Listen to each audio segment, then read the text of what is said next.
¿Sabías que la NASA explora no solo las estrellas, planetas, galaxias o agujeros negros? Es difícil de creer, pero así es. La agencia también trabaja aquí, en nuestro planeta. Entonces, ¿qué ha descubierto en los últimos tiempos? ¿Hay vida bajo el hielo? Mientras analizaban datos recientes, descubrieron algo increíble escondido bajo el hielo de la Antártida. Y este hallazgo no solo cambia lo que sabemos sobre todo el sistema de agua de la Tierra, sino que también puede ayudar a investigar la vida en el espacio. La existencia de la humanidad podría depender de la comprensión de la Antártida y sus secretos. Estos descubrimientos recientes revelan información vital sobre nuestra supervivencia. Pero antes de continuar, veamos cuánto sabes sobre este lugar, en el que solo hay hielo hasta donde tus ojos pueden ver. La Antártida es uno de los 7 continentes del mundo y está ubicada en el hemisferio sur. Es el 5º continente más grande en términos de superficie total. Tiene casi el doble de tamaño de Australia. ¿Quieres ver meteoritos? Ve a la Antártida. Debido a su clima seco, es uno de los mejores lugares para observar el espacio. Pero lo que es aún mejor es que puedes encontrar meteoritos en la superficie del continente. Los científicos ya han extraído unos 45,000 meteoritos del hielo y creen que podría haber otros 300,000. Como no hay muchas rocas expuestas, les resulta fácil encontrarlos gracias a su color oscuro. El ambiente desértico seco también ayuda a preservarlos, aunque hayan caído hace más de 1 millón de años. ¿Te imaginas alguna actividad volcánica en la Antártida? Es difícil, pero este es el lugar donde el fuego se encuentra con el hielo. La mayor parte de la actividad volcánica está en la Antártida Occidental. Los científicos descubrieron recientemente que existen 138 volcanes solo en este sector. ¡Wow! Uno pensaría que la Antártida siempre es fría, pero no. Sus regiones costeras pueden calentarse hasta los 10 grados centígrados. Pero, ¿alguna vez te has preguntado cómo sería la Antártida si no hubiera hielo? Puede parecer inimaginable ahora, pero no siempre estuvo cubierta de hielo. Sin embargo, eso fue hace 34 millones de años. En la actualidad es muy difícil saber cómo sería su superficie si no estuviera helada. Sin embargo, en la NASA se realizaron simulaciones por computadora y se confeccionó el mapa más preciso hasta la fecha. Lo que vieron fue increíble. El continente no es plano en absoluto como parecía. Es bastante accidentado con valles, llanuras onduladas y altas montañas. Pero esto no es nada comparado con lo que descubrieron bajo el hielo. Entonces, ¿qué es lo que había escondido ahí? ¡Redoble de tambores, por favor! La NASA encontró 2 nuevos lagos subglaciales. Y lo que es aún más genial es que vieron estos lagos desde el espacio. ¿Cómo es posible? Si tu respuesta es satélites de alta tecnología, entonces tienes razón. En 2003, la NASA lanzó un satélite llamado IceSat. Midió el balance de masa de la capa de hielo y la altura de las nubes. El satélite también ayudó a crear el mapa sin hielo de la Antártida. En 2010, la Agencia Espacial Europea lanzó el segundo satélite, CryoSat-2, para rastrear los cambios en el espesor del hielo. Luego, en 2018, se lanzó el tercero, ICESat-2, una continuación del IceSat. Midió la elevación de la capa de hielo y el espesor del hielo marino. Era el instrumento láser de observación de la Tierra más avanzado de la NASA y entregó los datos de mayor precisión. Y cuando esto se combinó con los datos de los otros satélites, fue posible detectar estos 2 nuevos lagos cerca de un par de lagos más grandes. Pero, ¿cómo es posible que estos lagos existan? El espesor promedio del hielo de la Antártida es de 1,9 kilómetros. Sin embargo, puede tener más de 3 kilómetros de espesor en algunos lugares, en especial durante el invierno. Entonces podrías pensar que no hay nada debajo, pero la ciencia dice lo contrario. No es fácil ver a simple vista que el hielo que cubre el continente fluye lento y de manera constante en diferentes direcciones bajo la fuerza de su peso. Durante muchos años, los científicos no podían averiguar cómo se producían estos movimientos. Esto comenzó a cambiar en 2007, cuando los datos recopilados por el IceSat proporcionaron información sobre lo que se esconde debajo de la superficie. Primero descubrieron una red completa de lagos de agua de deshielo conectados entre sí bajo las rápidas corrientes de hielo. ¡Y había cientos de ellos! La glacióloga del Instituto de Oceanografía Scripps, Helen Amanda Fricker, pensó que los cambios de elevación medidos por el IceSat ocurren debido a la dinámica de estos lagos.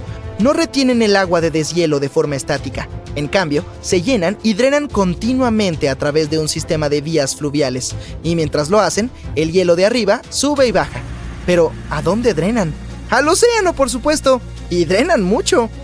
Un estudio reciente en el que participó Freaker muestra que el drenaje de un lago vertió 750,000 millones de litros en el océano en solo 3 días. Innumerables misterios sobre cómo funciona la naturaleza aún esperan ser resueltos. Pero haber encontrado los 2 nuevos lagos les dará a los científicos una mejor idea de cuán rápido cambiará la capa de hielo en la Antártida a medida que el clima se vuelva más cálido. Y cómo esto afectará las corrientes oceánicas globales y el aumento del nivel del mar. El ciclo de llenado y drenaje de los lagos también trae como resultado que la capa de hielo sufra grietas. Entonces, la información que encuentren de estos nuevos lagos también les dará una mejor comprensión del daño en la superficie del hielo. También podrán evaluar cómo este sistema de llenado y drenaje influye en la velocidad a la que el hielo se desliza hacia los océanos y mares. Y eso significa que pueden evaluar cómo el agua dulce añadida puede alterar los ecosistemas marinos. Este descubrimiento también puede ayudar a descubrir si hay vida bajo el hielo. ¡Wow! Los científicos perforaron alrededor de 1000 metros de hielo y encontraron que las muestras de agua tomadas de uno de los lagos contenían aproximadamente 10,000 bacterias por mililitro. Un número tan alto es una buena señal, porque eso significa que las aguas heladas también podrían albergar formas de vida superiores, tal vez microfauna, y uno de estos nuevos lagos podría incluso ser su hogar. Pero lo más emocionante es que estos nuevos lagos podrían ayudar a los científicos a comprender si es posible que exista este tipo de vida en otros planetas. Se cree que cualquier forma de vida debajo de la superficie congelada del planeta Marte podría seguir los patrones que se ven en los lagos de la Antártida. Por lo tanto, existe la posibilidad de que se encuentren pistas sobre qué tipo de vida pudo haber existido en el planeta rojo. Sin embargo, no querrás estar ahí durante el invierno. En nuestro planeta, las temperaturas más bajas están cerca de los menos 90 grados centígrados. En el 2010, por ejemplo, hubo un registro de menos 93 grados centígrados, y es posible que sientas este frío mucho más debido a los vientos fuertes y secos. ¿Sabías que el tamaño de la superficie de hielo de la Antártida también cambia a lo largo del año? En verano tiene 3 millones de kilómetros cuadrados, pero cuando es invierno, crece hasta los 19 millones de kilómetros cuadrados. Sin embargo, a pesar del cambio, en la Antártida se encuentra la acumulación de hielo más grande de la Tierra. Lo siento, Ártico, tú pierdes. ¿Conoces a estos lindos pingüinos? Bueno, ellos son los habitantes de este continente, y no los humanos. La Antártida es tierra de nadie, porque ningún país la posee. Pero, ¿sabes quiénes son sus verdaderos dueños? 5 especies diferentes de pingüinos, focas y orcas. A pesar de las duras condiciones, puedes visitar el continente como turista o investigador. Alrededor de 5,000 personas residen ahí durante el verano, en bases científicas, pero cuando llega el invierno, el número se reduce a 1000. La capa de hielo de la Antártida constituye el 70% de las reservas mundiales de agua dulce. Imagina qué pasaría si se derritiera. Los niveles globales del mar se elevarían casi 60 metros. Este verano ha estado subiendo la temperatura como nunca. Nos sentimos como malvaviscos asados en una parrilla ardiente. Sí, el mundo se está calentando, pero algunas regiones siempre han luchado con las altas temperaturas. Resulta que los seres humanos también tenían algunas invenciones para mantenerse frescos en la antigüedad. Algunas de ellas aún funcionan, incluso 3000 años después. Vamos a ver cómo la gente se protegió del calor a lo largo de la historia. Pon un cubito de hielo en tu bebida fría y prepárate para escuchar cómo hemos sobrevivido al calor.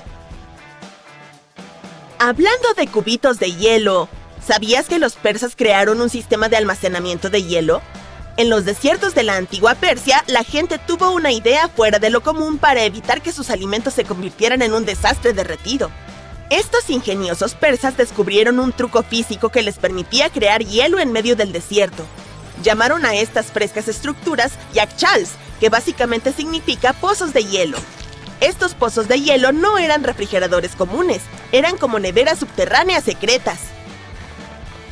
Parecían estructuras de ladrillos de barro con forma de cúpula en el exterior, pero en el interior era un mundo completamente diferente. Estos pozos de hielo tenían un sistema de enfriamiento por evaporación que funcionaba como magia.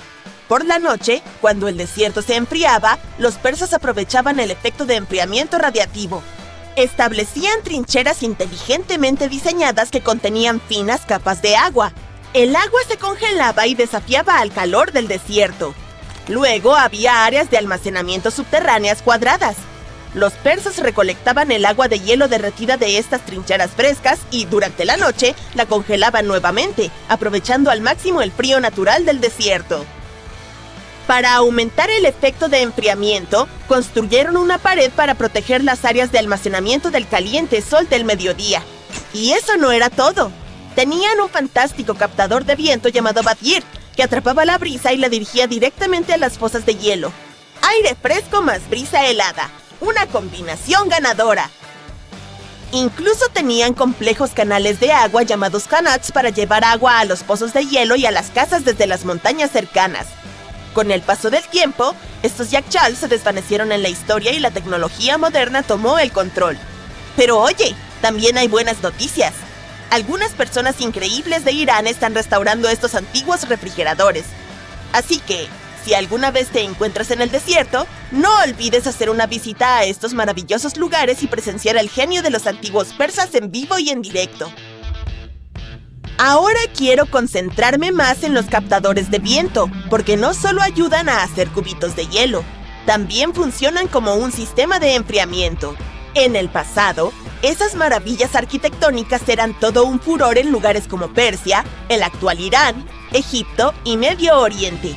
Eran estructuras parecidas a torres con aberturas en varios niveles estratégicamente colocadas para aprovechar el poder de la brisa natural. Estas aberturas eran como portales mágicos para el viento. Capturaban las ráfagas refrescantes y las dirigían a los espacios donde estaba la gente. Básicamente, eran aires acondicionados naturales. La brisa fluía con gracia hacia abajo, enfriando el suelo a medida que bailaba a través del edificio. El secreto reside en los detalles. La altura de la torre, el número de lados, las aberturas y la posición de las aspas interiores. Todo juega su papel en cuán eficientemente funcionan las torres de viento. Gracias a estos captadores de viento, las sociedades antiguas podían disfrutar de temperaturas interiores cómodas sin sudar. ¿Puedes imaginarte viviendo en esos tiempos?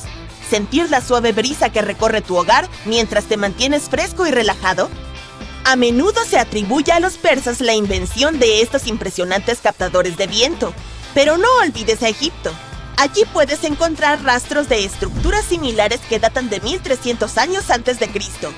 Sí, la invención de los captadores de viento pudo haber ocurrido en el antiguo Egipto, pero Yazd en Irán es la ciudad con el mayor número de captadores de viento. La gente no habría podido vivir allí sin estos antiguos aires acondicionados, porque casi no llovía en la zona durante el año. Ahora echemos un vistazo a estos exteriores de doble piel perforados. Imagina vestir un edificio con una elegante pantalla perforada. Es como darle al exterior un cambio de imagen mientras se mantiene fresco el ambiente en su interior.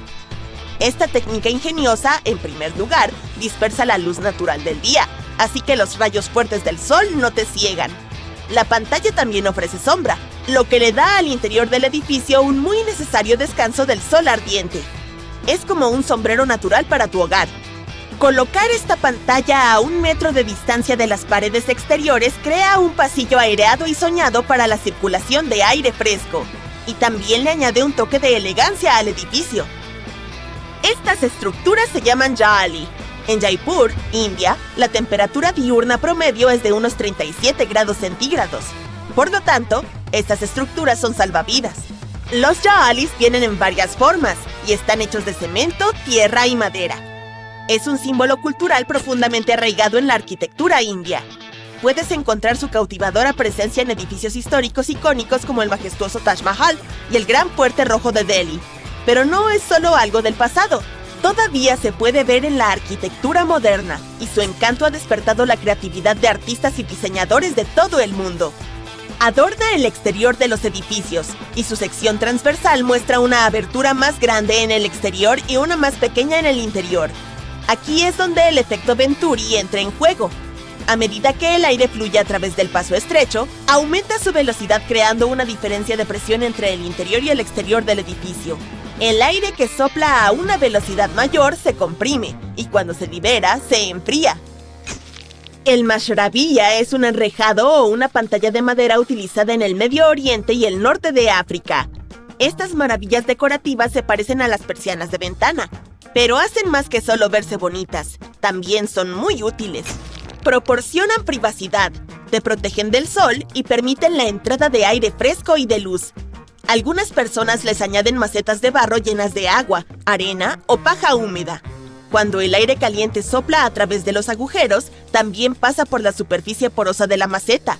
La humedad de su interior se evapora, enfriando el aire. Esta es una técnica de bajo costo perfecta para climas calurosos y secos. Es ecológica y no necesita electricidad. Ahora, avancemos hasta la actualidad. Los diseñadores se han vuelto muy creativos, mezclando sabiduría tradicional con tecnología moderna. En las Torres Al Bahar de Abu Dhabi tienen más de 2.000 paneles hexagonales que bailan con el movimiento del sol, proporcionando sombra en el interior del edificio. La evaporación del agua era otra arma secreta para la gente de antes, simple pero muy eficaz. Además, los antiguos egipcios colgaban esteras y cortinas mojadas en las entradas. Cuando el aire pasaba a través de ellas, se enfriaban y proporcionaban un alivio del sol abrasador.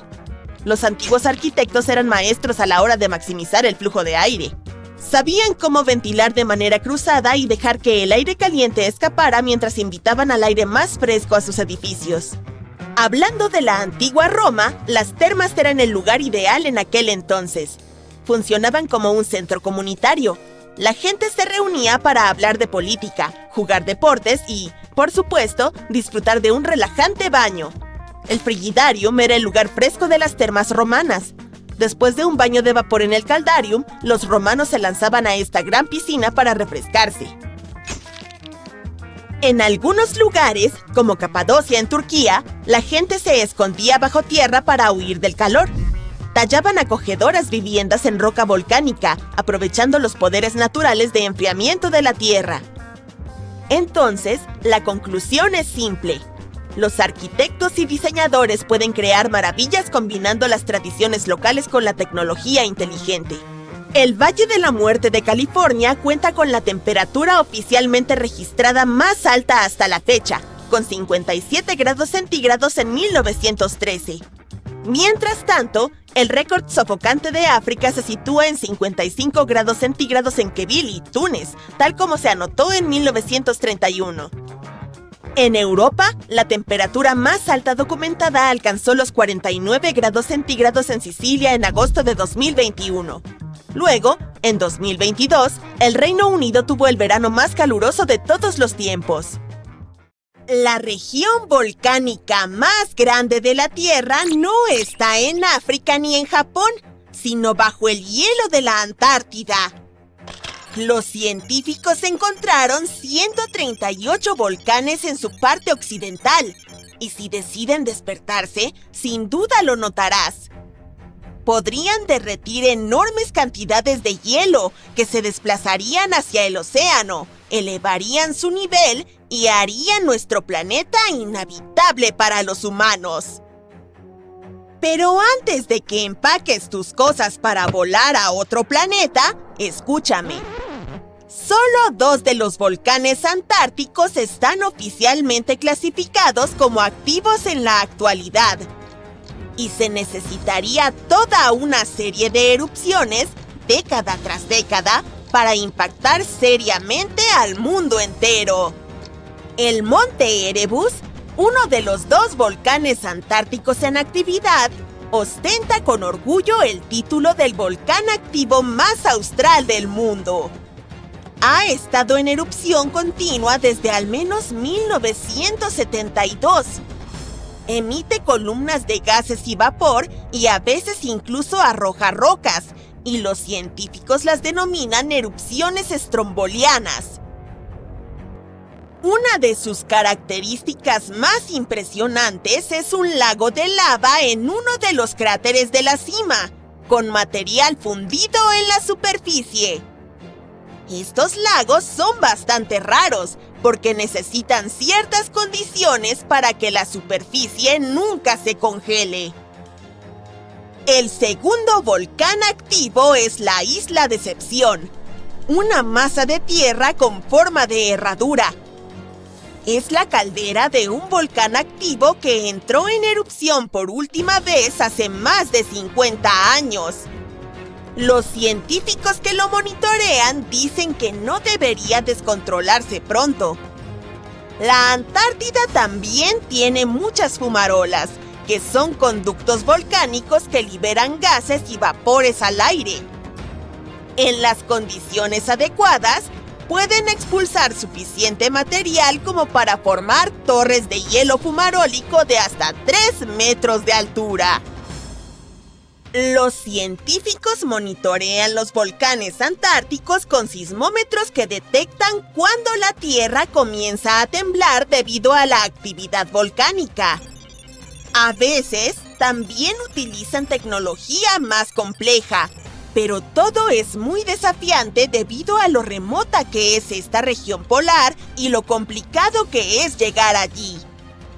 Es por eso que nadie puede predecir cuándo uno de los volcanes del continente, que ahora están durmiendo, podría entrar en erupción. Podemos imaginar cómo sería este despertar si analizamos los sucesos de hace casi 20.000 años. ¿Vamos? Uno de los volcanes dormidos de la Antártida, el Monte Takage, tuvo una serie de erupciones y expulsó una buena cantidad de halógenos ricos en ozono en aquel entonces. Algunos científicos dicen que estos fenómenos calentaron el hemisferio sur. Los glaciares comenzaron a derretirse y ayudaron a terminar la última edad de hielo. Para que estos sucesos se repitan, necesitaríamos una serie de erupciones con sustancias ricas en halógenos de uno o más volcanes que ahora están sobre el hielo. Es un escenario poco probable, pero dado que ya ocurrió en el pasado, no es del todo imposible. En cuanto a los volcanes que se ocultan bajo una gruesa capa de hielo, es difícil que sus gases lleguen a la atmósfera. Sin embargo, serían lo bastante fuertes como para derretir enormes cavernas en la base del hielo y producir una gran cantidad de agua de deshielo.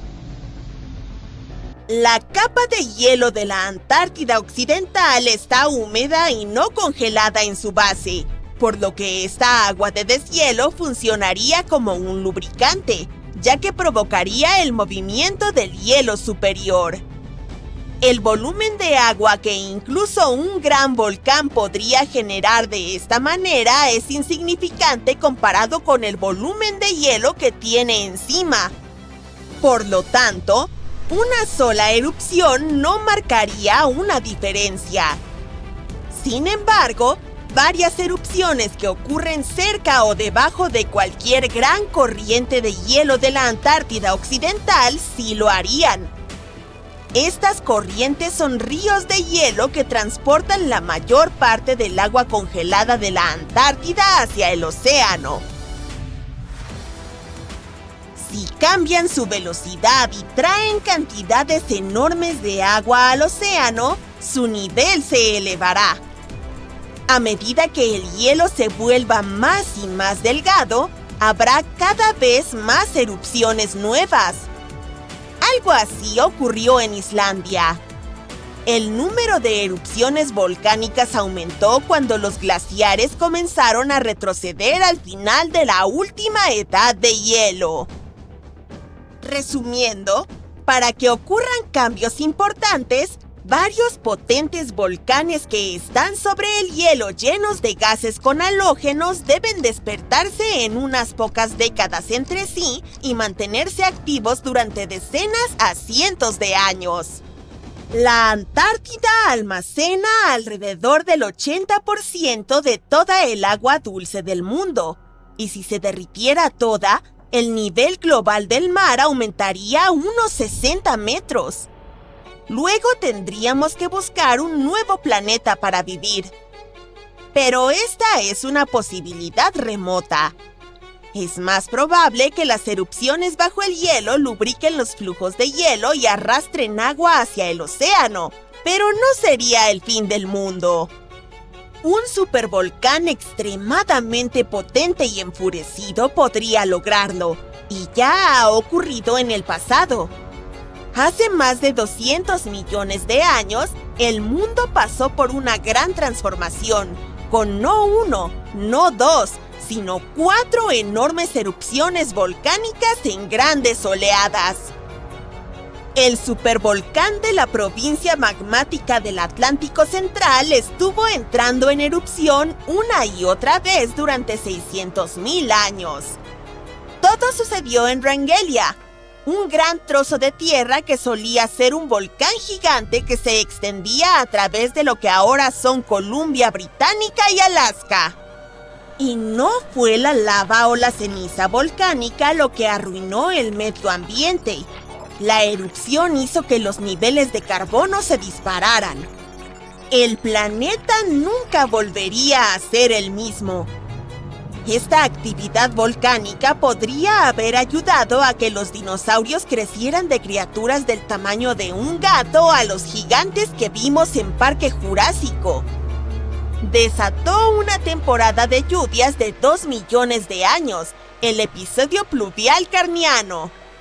Hizo que todo el planeta estuviera caliente y húmedo, y a los dinosaurios les encantó. Los investigadores excavaron profundamente en las capas de sedimento bajo un antiguo lago de Asia para descubrir estos secretos. Encontraron rastros de ceniza volcánica y mercurio, claros indicios de aquellas erupciones épicas. Había trazas de carbono que mostraban enormes picos en los niveles de dióxido de carbono. Esto caldeó la atmósfera y la lluvia cayó intensamente. La mala noticia es que podría haber otra erupción como esta. El supervolcán que se encuentra bajo el Parque Nacional Yellowstone ha estado dormido por casi 70.000 años. Pero si despertara, sería mucho más catastrófico que la erupción del Monte Santa Elena de 1980, que se considera la erupción volcánica más desastrosa en la historia de Estados Unidos. Luego siguieron 2 meses de terremotos y una inyección de magma debajo del volcán, lo que debilitó y destruyó toda la cara norte de la montaña. La columna de erupción alcanzó los 25.000 metros de altura en la atmósfera y esparció cenizas sobre 11 estados de Estados Unidos y varias provincias canadienses. La última erupción de Yellowstone fue 1000 veces mayor que esta. El terreno de Yellowstone está compuesto de roca fundida y semifundida llamada magma. Este material fluye hacia una cámara ubicada debajo del parque, aproximadamente de 6 a 9 kilómetros de profundidad, y hace que el suelo se hinche como un globo. Pero entonces, cuando se enfría, el terreno vuelve a su estado habitual. Los observadores de volcanes han estado monitoreando esto durante un siglo. Notaron que el suelo se elevó unos 25 centímetros hace aproximadamente 20 años, pero desde el 2010 ha estado descendiendo. Los expertos dicen que no tenemos grandes erupciones en el horizonte, así que el día del juicio final no llegará pronto. Pero últimamente ha habido cierta actividad subterránea que nos mantiene interesados. Como los humanos no pudieron presenciar cada pequeño detalle del comportamiento de Yellowstone, es difícil decir con certeza qué se está gestando allí abajo. Yellowstone ha tenido algunas erupciones épicas en los últimos millones de años, que ocurrieron como un reloj, con intervalos de 600 a 800.000 años entre ellas. La última gran erupción fue hace unos 640.000 años y básicamente remodeló todo el paisaje, esparciendo cenizas y escombros hasta Luisiana. Aún hoy se pueden ver las secuelas de la última gran erupción en la caldera de Yellowstone. Los expertos dicen que no ocurrirá una erupción tan potente como la última. Es más probable que veamos erupciones de vapor y agua caliente o flujos de lava. Pero ¿cuándo y con qué fuerza despertará el volcán sigue siendo un misterio? Es 1898 y participas en unas excavaciones en Saqqara. Este lugar no muy lejos del Cairo está lleno de tumbas antiguas y pirámides. Estás en plan Indiana Jones y esperas encontrar algo realmente fenomenal y hacerte famoso. Oro, manuscritos, mapas del tesoro, momias de faraones famosos. Espera, ¿un pájaro de madera?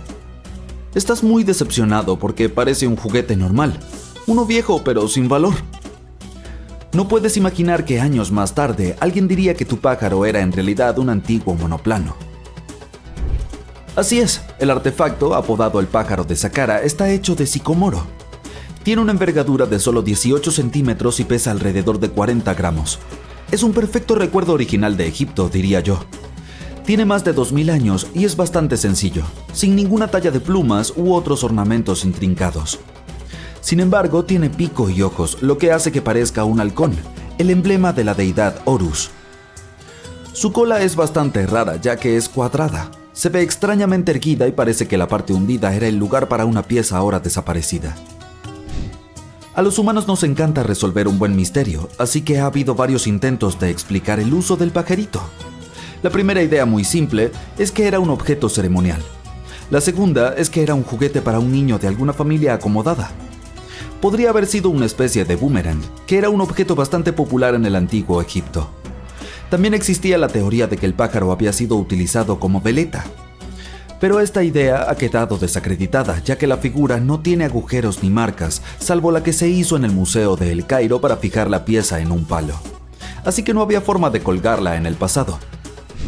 Casi un siglo después del hallazgo del ave, el egiptólogo Khalil Mesaya propuso una nueva teoría según la cual podría haber sido un modelo de monoplano. En su opinión, al ave le faltaba una cola horizontal. Por lo demás, tenía las alas dispuestas en ángulo recto, similar al de los aviones modernos. Podría haber funcionado para generar la sustentación aerodinámica necesaria para volar. El Dr. Mesaya también afirmó que en aquella época era habitual colocar modelos en miniatura de inventos tecnológicos en las tumbas. Entonces, ¿los egipcios inventaron el avión en el año 200 a.C.? Eso haría que los hermanos Wright, considerados los inventores de la aviación, estuvieran muy disgustados, ya que recién realizaron uno de sus primeros vuelos en 1903. Solo hay una manera de saberlo con seguridad y es probar el modelo. Pero el Museo Egipcio de El Cairo no permitiría que uno de sus preciados objetos expuestos volara como un juguete. Por eso el diseñador de planeadores Martin Gregory construyó un modelo similar, esta vez de madera de balsa, y llegó a la conclusión de que incluso con la cola el avión no podría volar mucho. ¿Caso resuelto? Pues no. Esto no sonó lo suficientemente convincente para el History Channel, así que invitaron a un experto en aerodinámica para que hiciera una nueva réplica del pájaro. Él lo probó en un clima similar al que había en el antiguo Egipto, y quedó impresionado con las capacidades del pájaro aeroplano. Así que, si inventaron el prototipo de un avión en tiempos de los faraones, sería un buen ejemplo de un artefacto fuera de lugar. Es decir, un objeto que está muy por delante de su tiempo en términos de tecnología o historia. Y el pájaro de Saqqara no es el único ejemplo. En 1901, un grupo de submarinistas recuperó el mecanismo de Anticítera de un naufragio cerca de la isla griega de Anticítera. Se lo conoce como la primera computadora analógica del mundo, y su antigüedad se sitúa en torno al año 100 a.C. El mecanismo de bronce podría indicar la posición del Sol, la Luna, los planetas y las estrellas, así como la fase lunar, las fechas de los próximos eclipses solares e incluso la velocidad a la que la Luna se desplaza por el cielo. Nadie sabe a ciencia cierta quién lo utilizó ni cómo o dónde se fabricó, pero es evidente que es extremadamente preciso y demasiado avanzado para su época. Los primeros inodoros con cisterna del mundo se inventaron a mediados del siglo XX. Es broma. Los antiguos minoicos de la isla mediterránea de Creta y la civilización del Valle de Indo idearon al mismo tiempo este brillante invento hace unos 4000 años. La fontanería y el saneamiento estaban tan bien hechos que nadie consiguió diseñar nada mejor hasta 2000 años después. En el palacio de Knossos se descubrió un antiguo retrete minoico. Aparentemente tenía un asiento de madera colocado sobre un túnel que dirigía el agua desde un depósito en el tejado hasta una alcantarilla subterránea. Otras variedades obtenían el agua de cántaros.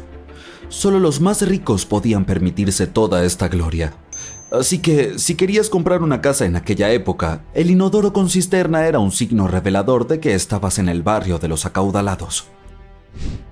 Las puertas automáticas se convirtieron en un invento genial y aparentemente nuevo allá por 1931, pero la tecnología que las sustenta es en realidad mucho más antigua. Se remonta al siglo I de nuestra era. El matemático e ingeniero Herón de Alejandría ideó un sistema hidráulico para abrir y cerrar las puertas de los templos. Para ponerlo en marcha, había que encender un fuego para producir calor. Había una olla de metal bajo el fuego llena de agua hasta la mitad. El inventor conectaba la olla a unos recipientes que actuaban como pesas. Cuando el fuego ardía, el agua se desplazaba hacia los recipientes que bajaban y tiraban de las cuerdas. No era nada parecido a la puerta de un supermercado que se abre delante de ti antes de que tengas tiempo de pensar. La puerta de Herón tardaba horas en abrirse y no había forma de detener el proceso. Por eso solo abrían las puertas una vez al día, antes de que la gente entrara al pueblo para añadir algo de misticismo al edificio durante las ceremonias. ¡Qué espeluznante! Se cree que la primera batería de la historia se inventó en Bagdad hace unos 2000 años. Un arqueólogo alemán encontró un tarro de arcilla de forma ovalada en 1938. Los científicos aún no están seguros de para qué servía y quién lo inventó exactamente. Existe la teoría de que se utilizaba para galvanizar objetos con metales preciosos. Cuando la llenaban con un ácido débil como el vinagre, la pila producía alrededor de 1 voltio de electricidad. Otra teoría dice que era un recipiente para guardar pergaminos sagrados. ¿Te gustaría comprar lentes de contacto diseñados por el mismo Leonardo da Vinci? En 1508 inventó unos lentes de cristal con un embudo de un lado. Se suponía que tenías que ponértelos y meter agua dentro para mejorar tu visión. Suena un poco incómodo, ¿verdad? Pero alrededor de un siglo después, el científico francés René Descartes decidió mejorar la idea y hacer que la córnea entrara en contacto con las lentes. De allí surgió el nombre de lentes de contacto. El tubo de cristal lleno de líquido ayudaba a mejorar la visión, pero parpadear era tristemente imposible. 2 siglos y medio más tarde, las nuevas tecnologías de la industria del vidrio les permitieron a los científicos diseñar lentes de contacto que encajaban en el ojo y permitían parpadear.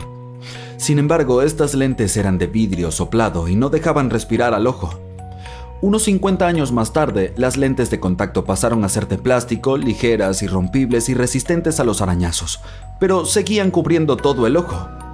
Y entonces, en 1948, un técnico óptico inglés, Kevin Touhey, lijó accidentalmente una lente de plástico y descubrió que podía seguir en su sitio aunque solo cubrieran la córnea. Imagina que vives en Londres del siglo XIX y necesitas enviar un mensaje a Nueva York. Bien, pues habría tardado unos 10 días en llegar por barco. Así que cuando el tiempo de entrega pasó de días a horas en 1858, fue una auténtica sensación. El primer mensaje lo envió la mismísima Reina Victoria. Todo fue posible gracias a un cable telegráfico transatlántico que corría bajo el océano. Lamentablemente, el nuevo y genial invento solo duró unas semanas. Tuvieron que pasar años para que volviera a funcionar. Sabemos que los antiguos egipcios tenían el talento suficiente para construir algo tan grandioso como las pirámides, pero también eran tan inteligentes como para medir la velocidad de la luz. Hay una teoría circulando en línea que dice exactamente eso. Si observas estos 2 números, verás que coinciden completamente. El primero es la velocidad de la luz en el vacío medida en metros, y el segundo es la latitud de la Gran Pirámide de Giza. Entonces, ¿se trata solo de una coincidencia? Afortunadamente, podemos decirte que es solo una coincidencia, no hay ninguna conspiración detrás. La Gran Pirámide es solo uno de los muchos lugares del mundo que comparten la misma latitud. Y más importante aún, aunque los antiguos egipcios hubieran medido alguna vez la velocidad de la luz y hubieran decidido mantenerla en secreto del resto del mundo, no habrían utilizado metros para anotarla. Los metros se definieron recién a finales del siglo XVIII. Los constructores de las pirámides usaban una unidad de medida diferente llamada codos. Un codo equivale a 52,3 centímetros. El codo se basaba en la longitud del brazo desde el codo hasta la punta del dedo medio y se popularizó en el mundo antiguo. Por lo tanto, si quisieran impresionar al resto del mundo y ubicar las pirámides en un punto que coincidiera con la velocidad de la luz en codos, tendrían que levantar sus icónicas construcciones en algún lugar de Europa.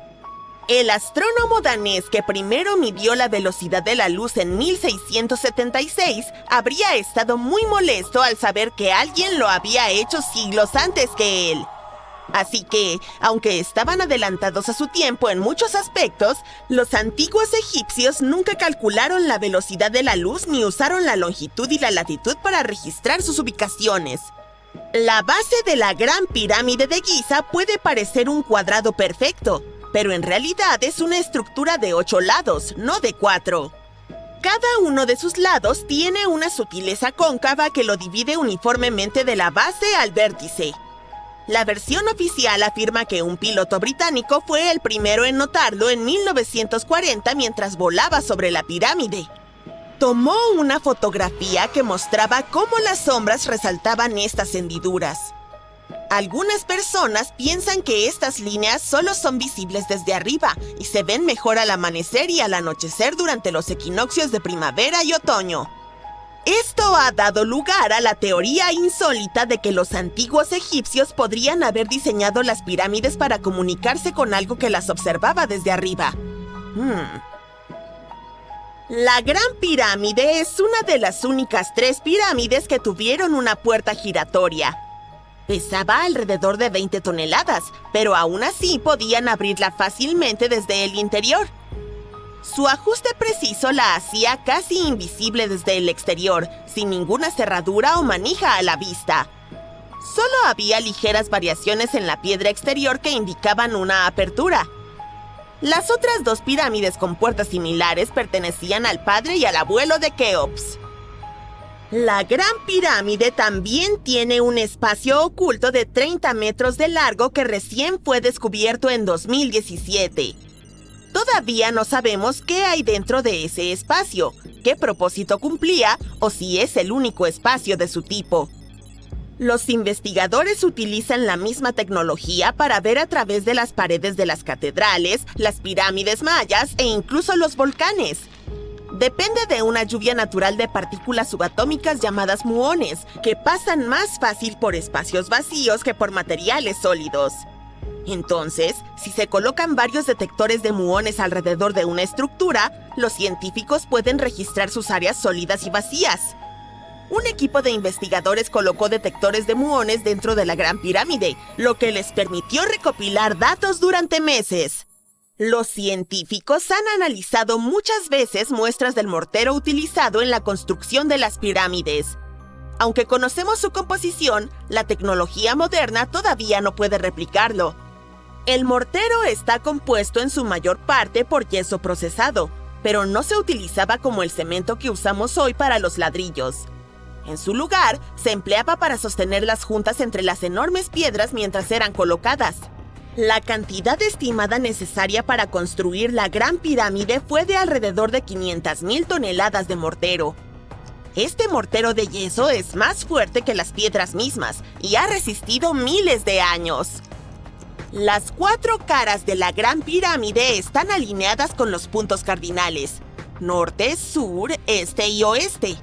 Según el arqueólogo e ingeniero Glenn Dash, la alineación es precisa hasta 4 minutos de arco, o un 1/15 de grado. Los arquitectos lograron esto sin herramientas modernas como drones, planos o computadoras. Muchos investigadores intentaron explicar este milagro de la construcción. ¿Quizás se basaron en la estrella polar o en la sombra del sol? Dash propuso una idea más sencilla. Los egipcios podrían haber utilizado el equinoccio de otoño para alinear las pirámides. Sucede 2 veces al año, cuando el ecuador de la Tierra pasa por el centro del disco solar y el día y la noche tienen casi la misma duración. Para probar su teoría, Dash realizó un experimento el 22 de septiembre de 2016, el primer día del equinoccio de otoño. Utilizó una vara especial que los egipcios tenían para proyectar una sombra y siguió la punta a intervalos regulares, formando una curva suave. Al conectar 2 puntos de la curva con una cuerda tensa, creó una línea casi perfecta de este a oeste. Dash observó que durante el equinoccio la punta de la sombra se desplaza en línea recta, prácticamente de este a oeste, con un pequeño error en sentido antihorario. Hay un error similar en las pirámides. Aunque su experimento se realizó en Connecticut, Dash cree que el mismo método funcionaría en Egipto. Los antiguos egipcios solo necesitaban un día claro y soleado. Podían determinar el equinoccio de otoño contando 91 días desde el solsticio de verano. Pero nos dejaron pocas pistas y no se han encontrado documentos de ingeniería ni planos arquitectónicos que expliquen sus métodos. Así que podrían haber trazado sombras, pero no es seguro. Los científicos han reflexionado durante mucho tiempo sobre cómo se transportaban los pesados bloques de piedra hasta los sitios de las pirámides y podrían haber encontrado finalmente una respuesta. Un equipo de investigación de la Universidad de Carolina del Norte en Wilmington ha descubierto que 31 pirámides tal vez fueron construidas a lo largo de una antigua y olvidada rama del río Nilo. Ahora está oculta bajo el desierto y las tierras de cultivo. Durante muchos años, los arqueólogos han pensado que los antiguos egipcios debieron haber utilizado una vía fluvial cercana para transportar materiales, equipos, personas y todo lo que necesitaban para construir las pirámides en el río. Pero hasta ahora, no estaban seguros de la ubicación, forma, tamaño o proximidad de esta vía fluvial al sitio de las pirámides. El grupo de investigadores utilizó imágenes de radar satelital, mapas históricos, estudios geofísicos y extracción de núcleos de sedimentos para mapear la rama del río. Creen que fue sepultada por una gran sequía y por tormentas de arena hace miles de años. El equipo logró penetrar la superficie de arena y obtener imágenes de algunas características ocultas gracias a la tecnología de radar. Descubrieron ríos ocultos y estructuras antiguas que se extienden al pie de donde se encuentran la mayoría de las pirámides egipcias antiguas. El descubrimiento de esta rama de río extinta ayuda a explicar la alta densidad de pirámides entre Giza y el Isht en lo que ahora es una zona inhóspita del desierto del Sahara. Egipto no es el país con más pirámides en el mundo. El título de campeón se lo lleva su vecino del sur, Sudán. Tiene más de 250 pirámides, comparado con las escasas 138 de Egipto. Fueron construidas por miembros del reino de Kush, una antigua civilización que gobernó las tierras a lo largo del río Nilo hace muchos siglos. Comenzaron a erigir pirámides aproximadamente 500 años después de que los egipcios dejaran de hacerlo. Sus pirámides son mucho más pequeñas que las egipcias, pero fueron construidas con los mismos propósitos. Los arqueólogos aún trabajan para descubrir cómo se levantaron las pirámides en Sudán, cuánto tiempo llevó completarlas y qué sucedió con su sociedad. Imagínatelo. Estás flotando en las profundidades del espacio, contemplando nuestro planeta azul. ¿Qué hay encima? Podrías pensar que es el Polo Norte, pero no es necesariamente así. La verdad es que nuestra creencia colectiva de que el norte está en la cima del mundo no tiene ningún respaldo científico sólido. Es solo una de esas cosas que hemos aceptado a lo largo del tiempo. Y esta aceptación tiene una historia convincente, con una pizca de astrofísica, un poco de psicología y un giro sorprendente. Influye en cómo nos sentimos sobre nuestro mundo más de lo que podríamos pensar. Saber dónde estás es crucial para sobrevivir. Y eso es cierto para la mayoría de las especies, no solo para los humanos. Al igual que las abejas, por ejemplo, las personas tenemos la habilidad de crear mapas mentales en nuestro entorno. Pero donde realmente destacamos es en nuestro esfuerzo por compartir estos mapas con otros. Llevamos mucho tiempo dibujándolos en las paredes de las cavernas o en las pantallas de las computadoras. Los primeros que hemos encontrado datan de hace 14.000 años.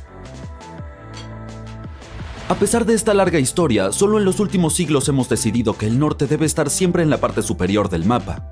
Los historiadores cuentan que, durante mucho tiempo, el norte casi nunca estuvo arriba porque simboliza la oscuridad. Tampoco el oeste, donde el sol se oculta cada atardecer. Sin embargo, los primeros mapas asiáticos parecen desafiar esta tendencia. Ahora, antes de que lo digas, sus brújulas no eran la razón por la que ponían el norte en la parte superior. En realidad, las primeras brújulas asiáticas apuntaban hacia el sur, una dirección más favorable que el frío y oscuro norte. Pero en estos mapas, el emperador que residía en el norte siempre aparecía en la parte superior con sus leales súbditos mirando hacia él. En retrospectiva, cada cultura tiene su propia idea de lo que valía la pena mirar, lo que le dio lugar a las diversas orientaciones de los primeros mapas. Los egipcios preferían el este, donde el sol nos honra cada mañana. Los primeros mapas árabes favorecían el sur. Los modelos europeos de la misma época situaban el este en lo alto. Entonces, ¿cuándo decidió todo el mundo que el norte era la nueva cima? Puede que tengas la tentación de atribuírselo a exploradores como Colón y Magallanes, que navegaron siguiendo la estrella polar, pero en realidad no veían el mundo desde esa perspectiva. Colón, por ejemplo, lo vio con el este en la cima, creyendo que se dirigía al paraíso. El mapamundi del Mercator de 1569 cambió las reglas del juego, ya que fue el primero en tener cuenta el cambio de la Tierra para una navegación más precisa. Pero incluso entonces, el énfasis no estaba en el norte. Mercator proyectó los polos hasta el infinito, considerándolos relativamente poco importantes, ya que los navegantes no se aventuraban allí a menudo. Es posible que la elección de colocar el norte en la parte superior se debiera simplemente a que los europeos, que estaban haciendo su parte justa de exploración, se encontraban en el hemisferio norte, con mucha más tierra que cubrir y gente que conocer. Por la razón que sea, esta idea del norte arriba se ha mantenido. Incluso cuando un astronauta de la NASA en 1972 tomó una foto de la Tierra con el sur arriba, se le dio la vuelta para evitar confusiones. Aquí es donde la cosa se pone interesante. Cuando se observa la Tierra desde el espacio, el concepto de arriba y abajo pierde todo su sentido. Claro que esta se alinea con el plano de los demás planetas de nuestro sistema solar porque todos compartimos una historia cósmica de nacimiento, pero también podríamos dar la vuelta a la imagen y poner el Sol arriba o abajo, según nuestro punto de vista cósmico. Incluso dentro de la Vía Láctea, nuestro sistema solar está inclinado unos 63 grados. Si lo piensas bien, los conceptos de arriba y abajo, izquierda o derecha no se aplican realmente en el espacio. Pero, ¿qué tal un cambio de ritmo? ¿Deberíamos estar dispuestos a ver el mundo desde otra perspectiva? Existen pruebas psicológicas de que nuestra mentalidad de norte arriba puede estar sesgando nuestra percepción del valor. La mayoría de la gente considera que el norte está arriba y el sur abajo. Incluso los psicólogos se preguntan si estas asociaciones pueden influir en la valoración de los distintos lugares de un mapa. Cuando se les mostraba un mapa de una ciudad inventada, era más probable que eligieran una residencia en la parte norte. Y cuando se les preguntaba dónde vivirían hipotéticas personas de distintos estatus sociales, asignaban los ricos al norte y los menos afortunados al sur. No es difícil suponer que a los humanos les preocupa menos lo que ocurre en las regiones inferiores a su posición. Pero hay una solución sencilla: dar la vuelta al mapa. Estos experimentos demostraron que esta simple acción anulaba el sesgo de que norte equivale a bueno. En este sentido, ya se pueden encontrar en internet mapas del sur al revés. Seguro que a los australianos les gustará este cambio. Sea lo que sea que prefieras en la parte superior de tu mapa, necesitarás una brújula para guiarte. ¿Te has parado a pensar alguna vez en su sistema? Es uno de los artilugios más antiguos que tenemos en nuestra caja de herramientas de supervivencia. Ha existido durante siglos, sirviendo de faro a aventureros, viajeros y exploradores, guiándolos a través de océanos inexplorados y ayudándolos a descubrir nuevos continentes. Básicamente, las brújulas convirtieron a los humanos en nómadas trotamundos. Nuestro hermoso planeta azul no es solo una bola que gira en el cosmos, también tiene su propio campo magnético. Imagínatelo como un imán colosal zumbando con energía invisible. Todo ello se debe al núcleo de la Tierra, una bola de hierro fundido sometida a una enorme presión, justo en el centro de nuestro planeta. Este núcleo, en parte líquido y en parte cristal sólido, se agita y arremolina debido al giro de la Tierra, creando el campo magnético que nos da nuestros polos norte y sur. Pero aquí es donde la cosa se complica un poco. Estos polos magnéticos no están perfectamente alineados con los polos geográficos de la Tierra, aquellos alrededor de los cuales gira el planeta. Están cerca, claro, pero no exactamente en el mismo sitio. Por eso la brújula, que reacciona a los campos magnéticos, no apunta directamente a lo que llamamos norte verdadero, que es el polo norte geográfico. En su lugar, apunta al norte magnético, situado un poco alejado del verdadero. Pero no te preocupes, está lo suficientemente cerca como para llevarnos a donde tenemos que ir. Hablemos más de este asunto del norte verdadero frente al norte magnético. ¿Recuerdas la noticia de septiembre de 2019 cuando por primera vez en más de 360 años las brújulas de Greenwich señalaron al norte verdadero? Pues bien, se trata de un hecho bastante inusual. Normalmente las brújulas apuntan hacia el norte magnético, que no es un punto constante en el mapa. Cambia y se desplaza con el tiempo siguiendo las variaciones en el núcleo de la Tierra. En cambio, el norte verdadero se refiere al polo norte geográfico, un punto concreto e invariable de la superficie terrestre. Por eso, cuando llevas una brújula en la mano, lo que realmente te indica es el norte magnético, no el verdadero. Aquí es donde las cosas se ponen aún más divertidas. El ángulo entre la dirección del norte verdadero y el norte magnético que indica la brújula se denomina declinación. Es una palabra elegante para un concepto sencillo. Ahora bien, como el campo magnético de la Tierra no es algo simple y directo, tiene sus bamboleos y depresiones. La declinación no es la misma en todas partes, varía de un lugar a otro. Además, esto es de lo que está hecho. Tiene una pequeña aguja hecha de un metal magnetizado. El hierro es uno de los más comunes. Esta se coloca sobre un pequeño pivote y se deja flotar en algún tipo de líquido, a menudo aceite mineral o similar. De este modo la aguja gira y baila con el campo magnético de la Tierra.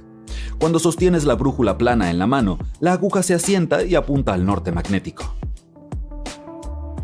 Ahora, mira tu brújula y verás estas pequeñas marcas. Son los grados. Y aquí viene lo divertido. El extremo rojo de la aguja siempre apunta al norte y el extremo blanco o negro siempre apunta al sur. Es el baile norte-sur de tu brújula.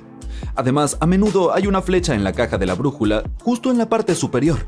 Es la flecha de orientación. Este lugar no tiene zona horaria, ni masa terrestre, y el sol sale y se pone aquí solo una vez al año. Durante más de 450 años, desde la era del rey Enrique VIII, miles de exploradores de todo el mundo intentaron llegar a este lugar esquivo, el Polo Norte. Algunos esperaban encontrar un paso al noroeste o al noreste hacia China y las Indias, y otros solo querían ver cómo era. En 1773, la Armada Real Británica organizó la primera expedición científica al Polo Norte. Constantine Phipps se ofreció a liderar la misión. Fue difícil para los dos barcos moverse a través del grueso hielo y tuvieron que ser remolcados utilizando embarcaciones más pequeñas. En algún momento, Phipps estuvo listo para abandonar los barcos al ver un mar completamente congelado, pero al final se liberaron del hielo y escaparon hacia mar abierto para regresar a casa sin alcanzar el objetivo. En 1882, el explorador estadounidense James Booth Ludwig logró acercarse al objetivo más que cualquier otro. Para ese momento, al menos 750 personas en 42 expediciones habían perdido la vida intentando llegar al Polo Norte. El 7 de septiembre de 1909, el New York Times salió con una portada sensacional. Peary descubre el Polo Norte después de 8 intentos en 23 años. Robert E. Peary, un explorador estadounidense, afirmó haber llegado al Polo Norte en abril de ese mismo año. Sin embargo, la comunicación en aquel entonces era más lenta que ahora, por lo que el mensaje recién llegó a Nueva York en septiembre. Una semana antes del famoso titular, el New York Herald había publicado su propia sensación de portada. El Polo Norte es descubierto por el Dr. Frederick A. Cook. Cook, otro explorador estadounidense, se había esfumado en el Ártico durante más de un año y tenía a todos convencidos de que había alcanzado el polo en abril de 1908, un año antes que Peary. Era realmente complicado aportar pruebas de que alguno de ellos hubiera llegado a la meta en ese entonces. Su objetivo era moverse sobre el hielo marino, a diferencia del Polo Sur, que se encuentra en tierra firme, por lo que no podían dejar una bandera u otra prueba allí. Un diario de viaje lleno de detalles del recorrido, como distancias diarias, la posición de las estrellas y similares, probablemente serviría como evidencia, pero ni Cook ni Peary pudieron proporcionar ninguno de esos datos. Entonces cada uno de ellos inició una carrera para demostrar que eran honestos y dignos de confianza. Se consideró a Peary como el descubridor del Polo Norte hasta 1988. Fue entonces cuando la National Geographic Society revisó la evidencia y encontró que sus registros no probaban su hazaña. La afirmación de Cook no fue confirmada ni refutada. El explorador británico nacido en Australia, Sir Hubert Wilkins, emprendió su primera expedición al Polo Norte en 1913. Fue entonces cuando se le ocurrió la idea de alcanzar el objetivo en submarino. En 1931 pidió prestado un submarino especial llamado O-12 de la Armada de los Estados Unidos. La futura misión tenía dos objetivos principales: realizar experimentos científicos mientras flotaban sobre el hielo y se movían bajo el agua, y llegar al Polo Norte viajando por debajo del hielo. Planeaban estudiar el clima, tomar medidas de temperatura y recolectar muestras de agua tanto de la superficie como del fondo marino.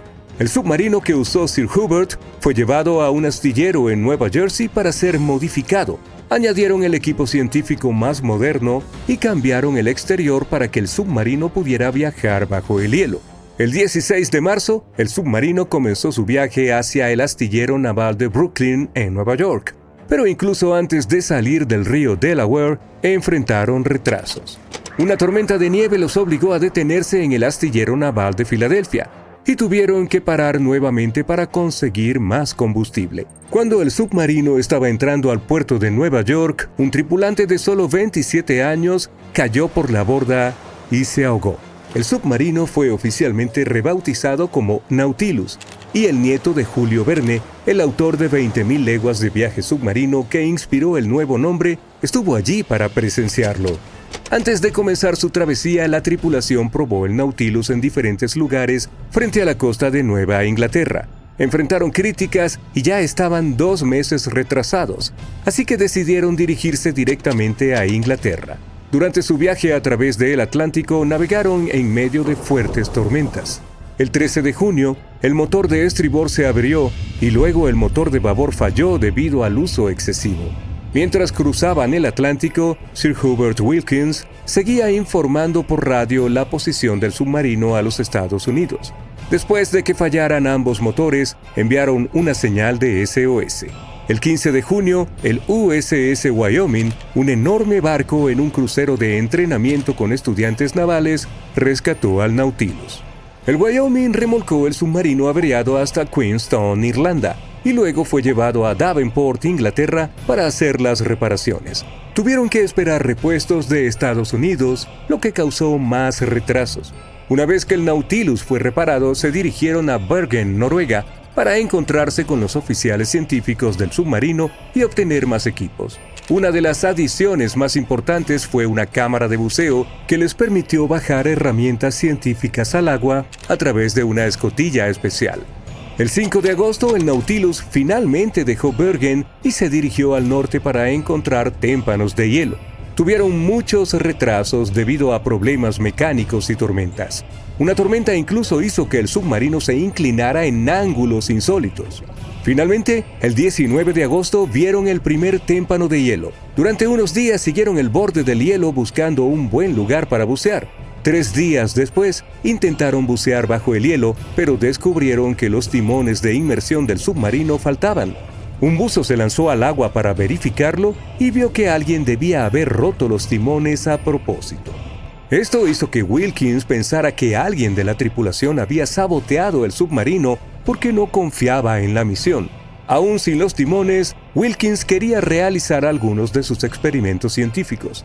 El último día de agosto encontraron una forma de forzar al Nautilus a pasar bajo un témpano de hielo de 1 metro de espesor. Tuvieron que llenar los tanques de lastre y ajustar el equilibrio. Lograron realizar más inmersiones bajo el hielo de esta manera antes de que terminara el viaje. Después de unos días más intentando investigar, Wilkins decidió que era demasiado peligroso permanecer en el mar.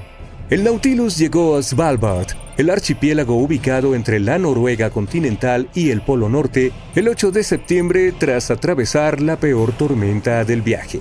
Planeaban ir a un puerto de Inglaterra, pero otra tormenta causó muchos daños e hizo que los motores fallaran, por lo que tuvieron que detenerse nuevamente en Bergen.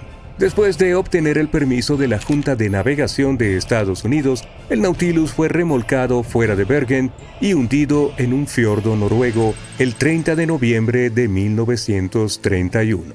En 1958, un submarino estadounidense con el mismo nombre, Nautilus, se convirtió en el primer navío en alcanzar el Polo Norte viajando bajo el hielo. Este Nautilus era mucho más grande que los submarinos que lo precedieron. Tenía casi 100 metros de largo y pesaba 3.600 toneladas. Para compararlo, el otro Nautilus medía 53 metros de largo. A diferencia de otros submarinos, el nuevo Nautilus podía permanecer bajo el agua por más tiempo porque su motor atómico no necesitaba aire y solo usaba una pequeña cantidad de combustible nuclear. El 23 de julio de 1958 partió de Pearl Harbor, Hawái, en la operación Sunshine.